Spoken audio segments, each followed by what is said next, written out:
When I say you won't believe number 5, it isn't clickbait. I don't believe number 5. So this video, I want to confirm 9 things, not 10, the showrunners D&D confirmed for the 4th episode of Season 8, just in case you were a little unsure about a few things. Alright, number 1, Gendry being legitimized. I think you should be Lord of Storm's End.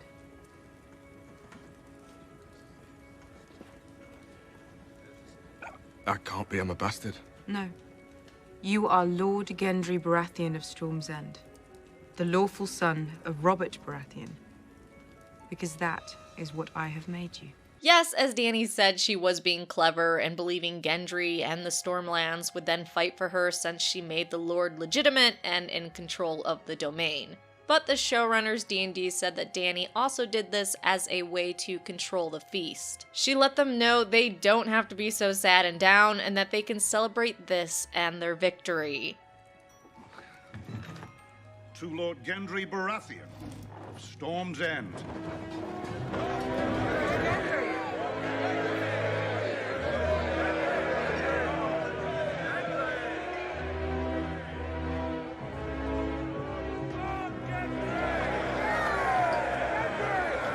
However, despite everyone partying more and more as they got drunker and drunker, Dany does not, as she is scarred by the events of what just happened. She is also still thinking about the reveal of Jon's biological parents, and that shakes her further when she sees how everyone loves him. Keeps fighting.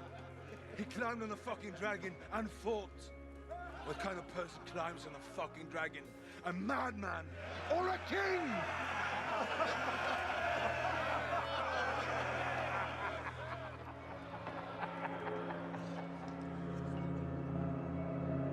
Dany realizes she can't get the same love that Jon gets from these people, like she said to Jon. I saw them gathered around you.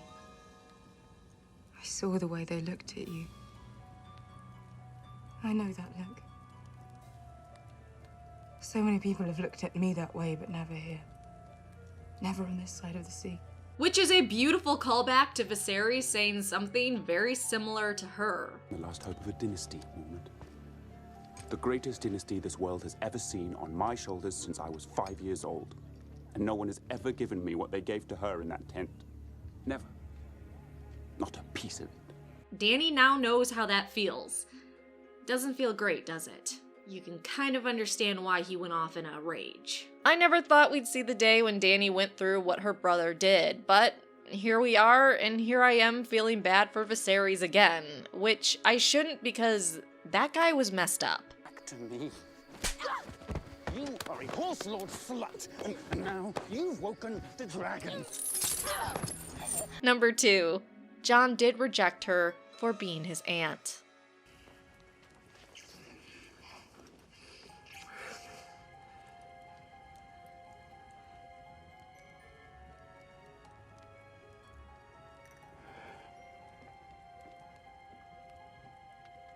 I know some people are still holding on to Jon not caring that they are aunt and nephew, but you gotta accept it at this point, and that it's an issue for him. Come on. So we see them kissing, and we think Jon can get over the reveal, but then he breaks off the kissing, yet he is still very pro-Dany being his queen, and him not wanting to take his birthright. So D&D did confirm that Jon remembered who she really is, his aunt, and that while Dany grew up hearing of her family marrying each other, Jon did not. Like Varys said, if we marry them, they could rule together. She's his aunt. They never stopped a Targaryen before. No, but Jon grew up in Winterfell. Is marrying your Aunt common in the north? And don't fight with me about half-uncles during a dire time in the north. Just stop. Stop. And then don't even bring up first cousins, because you should know your degrees of kinship, if that's the hill you're deciding to die on. Number 3. Jon's an idiot.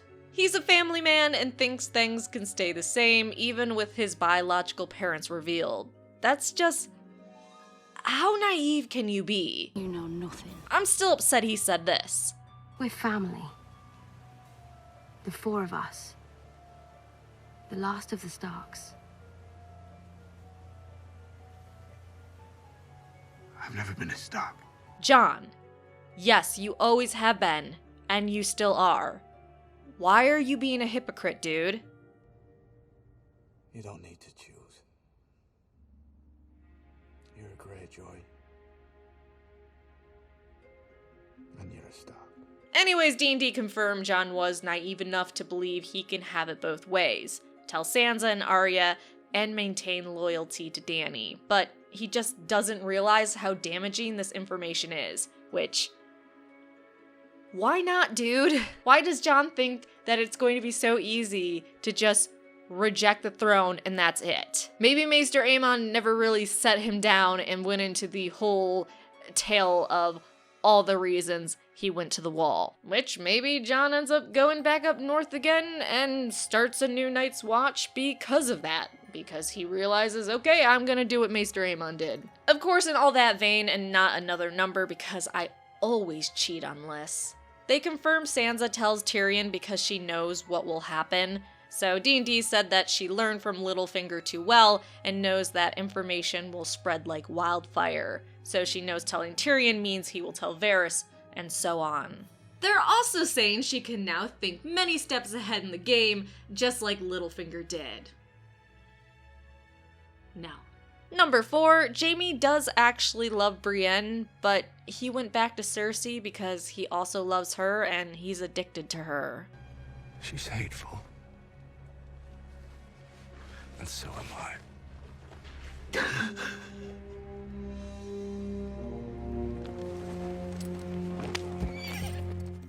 However, the showrunner said when Jaime stayed behind with Brienne, he did have every intention to stay with her. But he has an addiction to Cersei he just can't break. After he heard what Cersei had done, he has this long, uncomfortable look at who he is. The saddest thing is the showrunners confirmed that Jaime had this chance at a better self and life, but he couldn't handle it and chooses to go back to Cersei. So there's Jaime's bittersweet ending. He could have such a better life free of a hateful woman, but because he believes he doesn't deserve that, he doesn't get it. If you're gonna pity anyone, pity Jaime. So those that think he left to stop Cersei from burning down King's Landing, according to the showrunners, nope. He did it for love. The things I do for love. Hey, number 5. Dany forgot about the Iron Fleet. Not even joking. She legit forgot about the Iron Fleet. Dany, do you remember this moment you had a little bit ago? And the Golden Company has arrived in King's Landing, courtesy of the Greyjoy fleet. The balance has grown distressingly even. So they claimed by the point Euron's surprise attacks her, Cersei and company had already gotten news that Dany's armies emerged victorious in the north and that they were heading south to take care of Cersei. So Euron and Cersei laid an ambush. Because they didn't forget about her, but Dany forgot about them. Her advisors forgot about the Iron Fleet. Her war council forgot about the Iron Fleet. Are you suffering from amnesia? Dementia? I mean, I know you have a lot on your mind right now, but... my God. Whatever you're paying your council, it's too much, by the way. Number 6. Dany knew once Cersei had Missandei, she was never going to get her back alive. Guess that feeds into this scene. If there's a chance to avoid the coming slaughter, we should make the effort. Speaking to Cersei will not prevent a slaughter. But perhaps it's good the people see that Daenerys Stormborn made every effort to avoid bloodshed, and Cersei Lannister refused. They should know whom to blame when the sky falls down upon them. She knew how this would end. Poor Dany. She was just waiting and knowing. Number 7. Qyburn made stronger and more powerful anti-dragon weapons after Field of Fire 2.0 and now has dozens of them lining the walls of King's Landing and dozens more that line the decks of the Iron Fleet. God, I love that mad scientist. Number 8. Cersei believes if she gives up the throne, she'll die. As she told Ned, when you play the Game of Thrones, you win or you die. And she believes she has good odds at beating Dany. Interestingly, they said to Cersei the only good prisoner is a dead prisoner, which she didn't feel that way with Ned, but okay. And finally, number 9, they confirm Dracarys was meant for Dany as a "my life is over, light them up."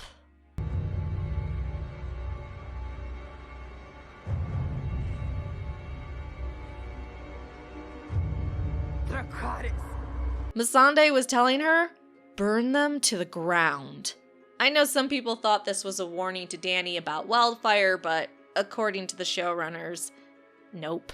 I was gonna do 10 things, but I knew doing one short would freak some people out, and I just can't help myself.